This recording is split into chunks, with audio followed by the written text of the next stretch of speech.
Welcome to Tycoons of Small Biz, a podcast designed for small business owners, the backbone of the American economy. Join us as our hosts Austin and Landon share insights and experiences as small business owners, active investors and operators who have started, bought, sold, and grown several successful businesses. Tycoons is powered by Backbone Planning Partners, a business consulting and wealth management firm built specifically to serve small and medium-sized businesses.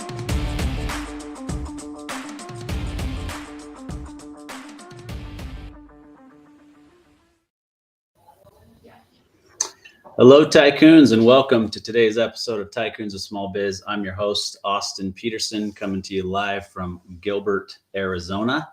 I got the co-host of all co-hosts, Landon Mance, coming to you from Las Vegas / Summerlin, Nevada. Landon, welcome in, buddy.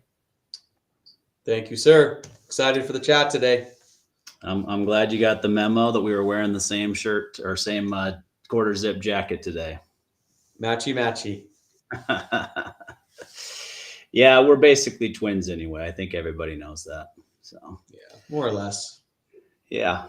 All right. Well, today we're excited actually to talk a little bit about what we do at Backbone Planning Partners and how that's unique, and it's really kind of a backstory as to why we do the podcast, why we do what we do at Backbone Planning Partners. So, Landon, let me toss it over to you first and just kind of have you, lay out like why do we do what we do? What makes it important for you? And then we can jump in a little bit more about, what we specifically do. Yeah, for sure. Do you know what episode number this is for us? I don't know off the top of my head. No, we got to be approaching 200. 200. All right. Just for the sake of conversation, let's call this episode 200. So 1 or 2 episodes out of 200 that are self-serving, I can get behind that. So why do we do what we do? So Austin and I come from long lines of entrepreneurs, grandparents, parents. Rachel said episode 190. So you were close. We come from long lines of entrepreneurs, and we ourselves have been entrepreneurs for, essentially all of our lives as well. I know I was doing stuff when I was a kid, picking lemons off the trees and bagging them up and selling them and doing all kinds of stuff to raise money when my grandfather propositioned me with a way to make $250. So I think it is very much in both of our, DNAs. And, entrepreneurs like those, that's like our tribe. Those are our people. Those are the people that we not only do we serve them best, but we also enjoy serving them. We get a great amount of joy. I'm not going to say we enjoy serving them more than we enjoy serving our non-entrepreneur clients, but we get a significant amount of joy serving entrepreneurs because, again, we've named our firm after who we believe to be the backbone of the American economy, which are the small and medium-sized, privately held businesses. I've got entrepreneurs in my family that have, different businesses that are still operating them. You and I have, started businesses, operated businesses outside of the wealth management firm that we own together. We invest in other businesses. We support other businesses. We do all kinds of things in the spirit of just helping entrepreneurs grow their own businesses, build better businesses, transfer their businesses to, family or outside parties, AKA monetize, the businesses that they've built over years and decades. So I think for us, it's something that has come very, very naturally because we associate ourselves with that group probably more so than any other group. Yeah. It really comes down to kind of who we are at our core. right? I think that there are a lot of people who do a lot of different things and then that might even actually be business owners, right? But that doesn't mean that they're necessarily an entrepreneur, right? And so I think the entrepreneurial spirit, the entrepreneurial community is something that we feel deeply entrenched in and deeply involved with, right? And in everything that we do, from our online engagement with different communities that are out there to, face-to-face communities that we're part of, it really is about business and making each other better or helping each other to be better as business owners. The history that you gave, I mean, we both, like you said, we both come from entrepreneurial families, business owners, et cetera. But for me, the introduction to entrepreneurship came in ninth grade, right? I mean, I took a class. It was called Entrepreneurship in the Stock Market. I didn't know what entrepreneurship was, and I definitely didn't understand the stock market, right? And so that exposure over a 1 semester class really kind of changed the trajectory of my life. Like, I was sure that I was going to be an attorney, and in my mind, that was going to be a criminal attorney, right? I didn't know if I was going to be a defense attorney or prosecution or whatever, but I envisioned myself in the courtroom, essentially day in and day out, doing that, right? And that stemmed from kind of growing up, and this actually is another portion of why I'm so passionate about it, is that even though my dad was a business owner, he never made a tremendous amount of money, right? And so that entrepreneurial poverty, which is a real problem in our country, was something that said to me, well, if you want to make a decent living, you should be an attorney, right? Because lawyers make good money, right? Like that, in my ninth grade, 14-year-old brain, that was where that kind of came about. But taking this class completely flipped that on its head and made me realize, one, the investment world's kind of cool. And it was cool even back when we were looking at stock prices in a newspaper, right? Nowadays, it's like, wow, what we can do today is crazy. But the ability to control my own destiny, not only financially, but in what I did day in and day out, is what drew me to being a business owner and being involved in the entrepreneurial community. Yeah, for sure.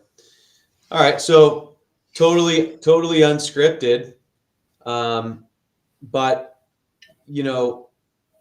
we've talked about this in other episodes, how 99% of advisory firms, wealth management firms, financial planning firms, financial advisors, they essentially get paid in one way, and that is to gather assets so they can invest them into different, product suites and get paid, right, for their expertise. And there's nothing wrong with that. But we have obviously built something different so that we can work with entrepreneurs, whether they've got, 100 grand or 100 million. It doesn't make any difference to us what their personal balance sheet looks like, because we can engage with them and we can serve them. So, as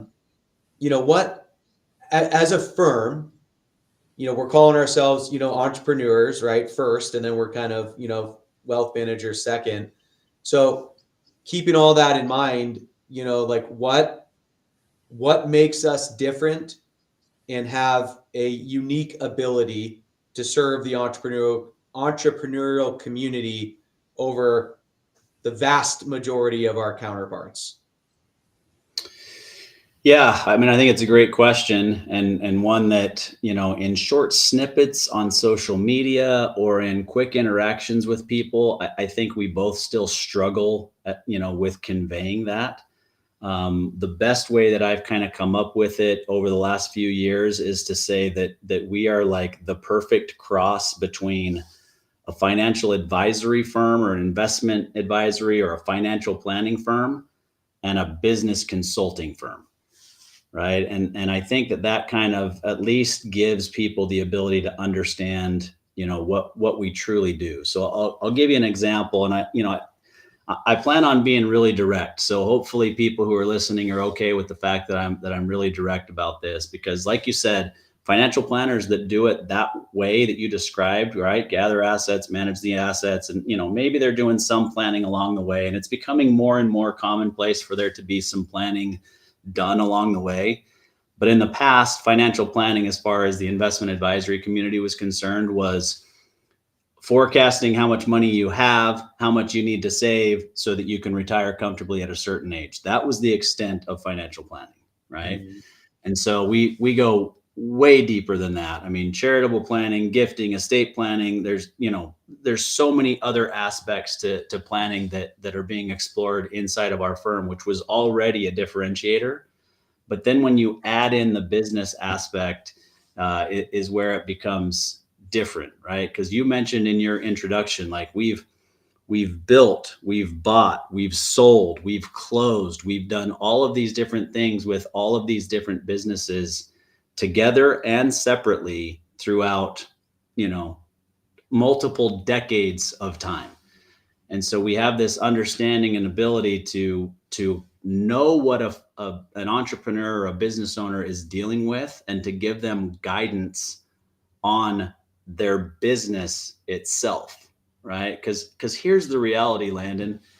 Most business owners, their largest asset is and always will be their business, mm-hmm. right? And I've said this multiple times on the podcast over the years, right? Like if I had a dollar for every time a business owner said to me the words, "My business is my retirement plan," right? Like that tells you how important it is to them. They understand that it is a large asset, but they're not treating it like an investment, and they're not planning for the eventual exit. They just assume that somebody's going to want to buy their business for a certain amount of money that they believe that it's worth, right? And so most financial advisors, when they sit down with a business owner, they will ask them, "What is your business worth?" And the business owner will tell them, and they will write that number down, or they'll enter it into their system that they're using to generate, financial independence numbers, and if you're on track, et cetera, et cetera.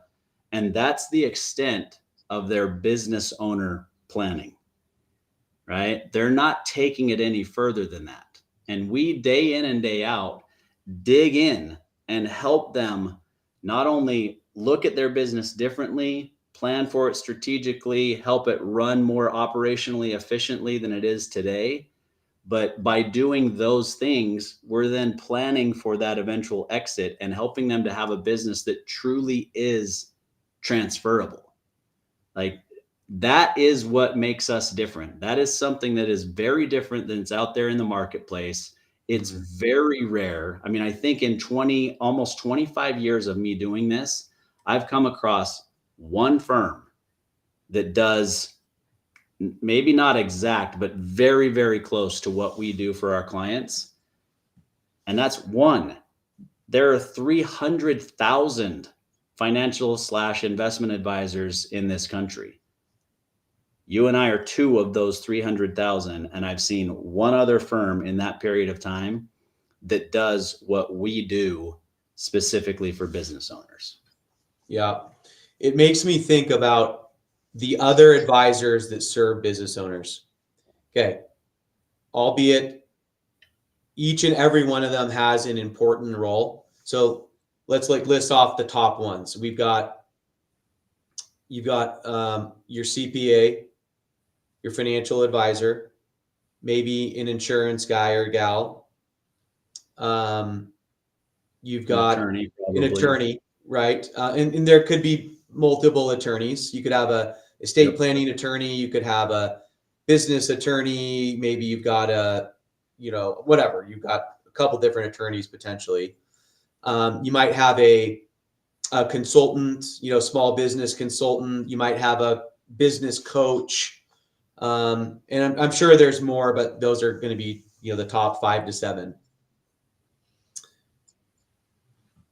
we are yet to ever meet an advisor to a business owner that has a soup to nuts view of everything that somebody has going on, from their personal situation to their family dynamics, their personal balance sheet, their health issues, all the stuff that somebody has going on personally, and matching that up and understanding all the same dynamics on the business side, business partner issues, growth plans, challenges, tailwinds, headwinds, employees committing fraud, getting an offer made, to buy a business unsolicited, all the things that go on there. So being able to bring all of those things together and to be able to get advice. Now, do you and I have the answers to everything? Like, of course not, right? But we know enough about all of that stuff to be able to advise our clients at a very high level. And there is no other advisor out there that has that ability. So your attorney is never going to know exactly what your personal balance sheet looks like, and what all the issues that are going on in your business, and how to grow your business, and how to consult on an exit, and like there's nobody else that has the skills and the expertise to do that. And the only reason that we do is because we have been and are in both camps, right? We've spent our entire careers as financial advisors advising, family-owned, privately held business owners on all the stuff that happens in that camp. And then we've also built and grown, bought, and sold businesses. So we've been there in that camp as well. And so we're able to have these two worlds kind of collide and be able to advise and lead and guide and be a partner to our business owner clients in a way that no other advisor that they work with is able to do. And that, in my makes us extremely unique and different. And that's why we charge what we charge. We are not inexpensive to engage with on any level. But we also know the advice, the quality of the advice that we provide to our clients is bar none, the best in the business. I can very confidently say that. Yeah, I mean, I just want to kind of pull the thread a little bit on a couple of things you said. So we don't know everything, right? And on top of that, we aren't CPAs. We're not attorneys, right? So we don't practice law. We don't do anything with tax preparation or anything like that. Now, from a planning standpoint, we absolutely get involved in both sides of those things, but we are not, we technically don't have the JD or the CPA behind our names. But, I want to give a couple of examples. So these are examples literally within the last month. Okay. And one of them was late last week, right? So you and I met with one of our clients and their tax professional. Okay. And this is working with a firm, not a small firm, well-respected firm, a firm that knows their particular niche extremely well. They're very tied in with a specific franchise system and how everything kind of operates from an accounting perspective for that franchise system, right? So they're working with multiple owners, most of them that own more than one franchise in this franchise system. And they give what you would assume is top-notch advice, right? Well, our client happened to have sold one of their locations in the beginning of 2024. And so we met with them to do some tax planning. We talked about some different things that we were laying out, that we were suggesting, and so forth and so on. And this particular tax professional said, well, that doesn't affect this, right? So I won't go into details, but that doesn't affect this, and that's not going to benefit the client. And my response, as kindly as I could, was, no, you're actually wrong. And I followed that up with information that I sent to this person and said, this is where we're pulling this from, and this is actually how that works, right? And so that's a pretty common thing, right? So I point that out as an example to say, it's rare, if you're listening, it's rare for your financial advisor and your CPA to even be in the same room, whether it's virtual or not, to have that type of a conversation.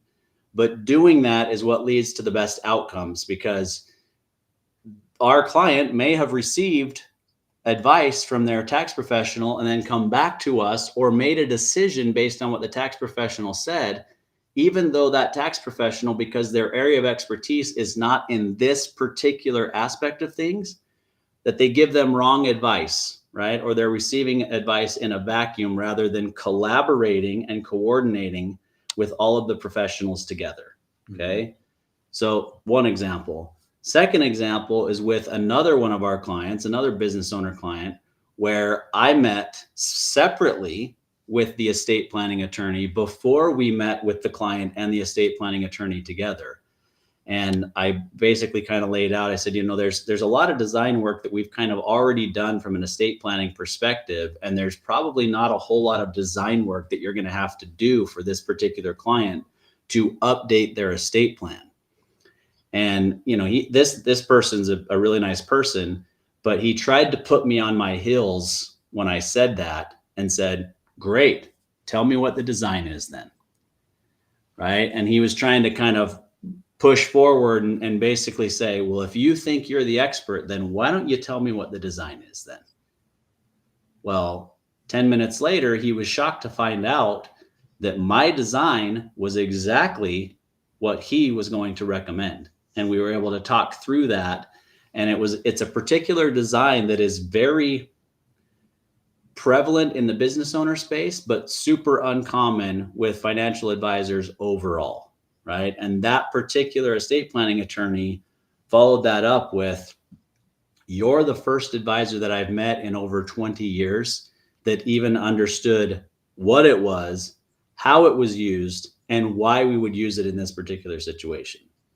So I don't say that to just say, hey, we're awesome, we're the best, right? I know that we do very, very good work, but I say that because we have such a long history of collaborating with these other professionals that we've either learned on our own or through those professionals different things that most advisors are not even ever exposed to. And so it takes that planning to the next level. And that's what we say, right? It's all about coordination, collaboration, and being a catalyst for our clients to get things done. But most of our clients hire us because they want to take their planning to the next level. They're not convinced that they're doing everything that they can from a planning perspective to either put them on the best path to achieving their goals, or to minimize taxes today or in the future, or whatever the case may be. And so that's why we ultimately end up getting hired, like you said, at a high price tag, but the value that we bring far extends the price tag that's paid. Yeah, no question. There was one or two other examples that kind of stuck out in my head as you were listing some off. We've got a long time client, family owned business, and you meet with them monthly, and because we were just talking about them yesterday, so it was fresh in my mind. And we were talking about some of the stuff that you've helped them with over the years, and you mentioned how one of the suggestions that you had was to they needed to cut down the amount of customers that they were serving. They just had way too many customers that they were serving, so it was really difficult to understand who was moving the needle in what direction, and how profitable were they, and how much of a pain in the butt were they, and all these things. And you basically said, look, you guys got to pare this down. You need to kind of cut the fat, if you will, and eliminate some of these customers. And there was a lot of fear around that. Like, well, gosh, like our revenue is going to drop, and no, we can't do that, because we don't. The fear of the unknown was like, it's real. It's a real thing, right? And we all experience that as human beings. But ultimately, you got them to buy into that strategy and to start removing some of their clients who were, not spending very much with them, and maybe weren't the most, enjoyable to work with. And so they were able to cut a bunch of those relationships, but essentially maintain and even grow, their revenue. And again, we do not have all the answers, but we are really dang good at being able to help, partner with our business owner clients and truly collaborate on what's going on in their business, and, bring ideas to the table that certainly none of their other, financial advisors, or really any of their other advisors, are bringing to the table, unless they're, maybe working specifically with like a consultant. And so, just due to time, I won't rattle on any other, ideas, but you mentioned kind of, at the end of your, some points you were making there, you mentioned, you said something about engaging and stuff. And so let's talk about like specifically, how do our clients, engage with us, and kind of what does our kind of service model look like? So I'll kick it back to you for a second, and then kick it back to me, and I'll kind of close this out. Yeah, I mean, I assume what you mean is just kind of how that process works, right? To engage with us for the first time. And so maybe it's a good idea to kind of start real quickly with kind of what our typical client looks like. So obviously business owner, but it's quite honestly, because of the price tag and then the level of expertise that comes along that is needed for these types of businesses. Typically our business owners are coming to us that own businesses that are doing at least 5 million in revenue. We have a few that are down in the, 3-ish revenue, but you get below that, the expertise is probably not quite needed. And the price tag is probably too high for the budget that's there. So typically 5 million in revenue or more, you're typically going to see 10 employees or more, just because that kind of introduces some additional layers of complexity, et cetera, et cetera. So that's a typical client for us. And when they meet with us the first time, it's basically a discovery call. So this is very similar to a lot of different financial advisors, data gathering, except that we're gathering more data than what they're gathering, right? So we're gathering more information about the business itself. And that's typically a 60 to 90 minute conversation. And then we follow that up with send us documentation of the things that we discussed in that meeting. Later, we then will schedule what's called an engagement proposal meeting, where we will go through and say, okay, based on what we heard from you in the discovery meeting, plus the documentation that you sent to us, here are some of the few areas that we can help you with, and we can bring some value, some things that we identified where you're maybe not up to par in the planning aspect of things, or maybe, we've identified that you could really use some help over here, and this is a particular area of expertise for us. And at that point, we will quote them a fee for us to be engaged.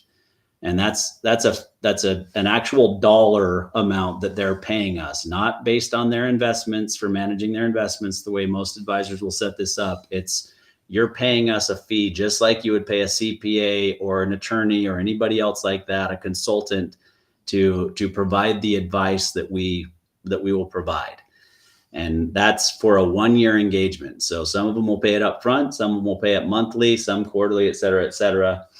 But that's an all-in price. We're not watching the clock the way an attorney or a CPA would to change the bill on you, but we're quoting what we know it's going to cost. And we provide, the service that you need during that first year. And at the end of the first year, we then reassess, right? If we are managing some investments at that point and we generate some revenue from that, and maybe there's some other things that we've kind of put in place, we're handling the 401k for the employer or whatever the case may be, going forward, we always have a minimum fee to stay engaged, but that could be being met by some or all of it being met by the investments. But if not, then there's an additional amount paid. And one other thing that I'll just kind of mention that's a little bit unique is we will give business owners the option to just continue writing us a check through the business if they choose to for planning services and not charge them on the investment side, because they can deduct the planning services that we provide through the business as a deductible expense, but investment advisory fees are not deductible. And so we do give them the option to do that. And some take us up on it, some don't, but that's something that's unique. And then after that, it's ongoing service. Depending on the level of complexity, we're meeting with them, some of them monthly, some of them quarterly, some of them semi-annually, and some of them annually, to just kind of stay engaged and make sure that we're doing what we need to kind of lead them towards their goals. Yeah.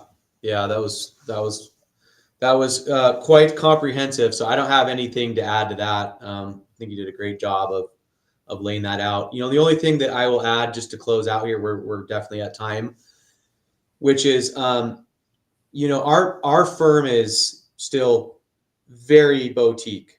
We are a core team of 5.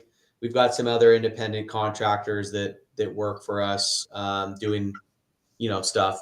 But we are a core team of 5, soon to probably be 6 or 7. But when it comes to working with new clients, we only work with 3 to 5 new clients a year maximum. And that's not necessarily like an exclusivity thing. It's just that's our capacity. We only have the bandwidth to do that, and we will always stay small and stay boutique. We have no plans to grow to a large organization. Our end goal is to have a team of 8 to 12 people maximum. We want to know every single one of our clients by name, including their spouse, including their kids, including their other family members that are important, including their executive team, because we're usually doing planning work for them as well. And so we are, by design, we are very small, extremely white glove service. It's how many business owners do we work with, Austin, right now, where to get, documentation from their other advisors takes, days and weeks sometimes. And when our clients make a request to us, they are getting it, I'd say 95% of the time, the same business day, or maybe the next business day, if they're asking us for something, at, between 3 to 5 p.m. in the current day. So we are extremely white glove, and we are extremely limited in the number of clients that we can work with, because we are so involved in every aspect of their personal and their business, situation. So, but anyway, thank you guys for joining. Hopefully you stuck with us this long and thank you for giving us an opportunity to just talk a little bit more about what we do and the value that we bring to business owners. Please keep tuning in. We really appreciate the support. We are constantly, working on the business, AKA working on the podcast, to try to make it, a better experience for the entrepreneurs that are listening to us. So, Austin, anything you want to say to close this out? No, I think definitely happy Thanksgiving. This is being recorded Thanksgiving week. It'll actually probably be up by Thanksgiving. So, spend time with family, be grateful for the things that we have. We're very blessed as individuals and as Americans. So celebrate that. And then, I think the main message of this whole podcast today, Landon, was if you have an advisor that you think is awesome and they're handling your investments, great. But if they're not helping you with your investment and they're not truly doing planning work, we should at least have a conversation. Yeah, absolutely. Come check us out, backboneplanning.com. Happy Thanksgiving, everybody. Listening to Tycoons of Small Biz, a podcast for small business owners by small business owners. Be sure to follow us on our social media channels for links to all our episodes and great content around growing, investing in, buying, and selling small businesses. This podcast is distributed for informational purposes only. Statements made in the podcast are not to be construed as personalized investment or financial planning advice, may not be suitable for everyone, and should not be considered as solicitation to engage in any particular investing or planning strategy. Listeners should conduct their own review and exercise judgment, or consult with their professional financial advisor to see how the information contained in this podcast may apply to their own individual circumstances. All investing involves risk of loss, including the possible loss of principal. Past performance does not guarantee future results, and nothing in this podcast should be construed as a guarantee of any specific outcome or profit. All market indices discussed are unmanaged, do not incur management fees, costs, and expenses, and cannot be invested into directly. Investment advisory services offered by Backbone Planning Partners, LLC. Neither Backbone Planning Partners, LLC, nor its representatives provide legal or accounting advice. The content of this podcast represents the views and opinions of Austin Peterson and Landon Mance, and/or the podcast guest, and do not necessarily represent the views or opinions of Backbone Planning Partners, LLC. Statements made in this podcast are subject to change without notice. Neither Backbone Planning Partners, LLC, nor its representatives, the podcast